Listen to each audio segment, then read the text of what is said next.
trending ang latest picture ni Stephen Curry matapos itong makita ng mga fans sa batak na batak ang katawan. Malaki na ngang in-improve ng katawan ni Steph Curry, mga kaibigan. Kung naalala nyo nga ang kanyang unang MVP season ay payat pa talaga siya at medyo tutoy pa ang kanyang katawan.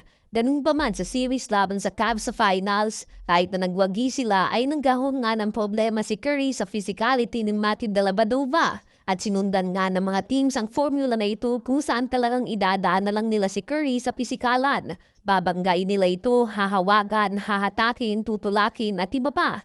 Dahil ang problema mo nga kay Curry ay nagsisimula kapag binitawan na niya ang bola at umikot-ikot na siya sa loob ng court. At napagtanto nga ni Curry na kailangan niyang gumawa ng improvement. Kaya naman dahan-dahan nga niyang inangat ang kanyang muscle mass at ang palaki ng katawan. At ngayon ay kapansin-pansin ang pagkabatak ni Steph Curry.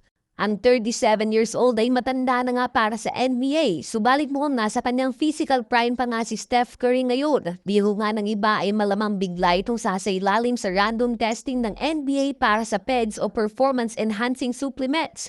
Ganun pa man ay patunay lang nga ito na committed pa din talaga si Curry na mag-perform at a very high level kahit na full-time NBA champion na siya. Two-time MVP and all-time leader sa three-pointers made. Para ma-achieve mo nga ang ganitong klase ng improvement sa iyong katawan ay hindi lamang disiplina sa pag-exercise ang kailangan mo bagkus pati na din sa pagkain. Ano ba masasabi mo tungkol dito?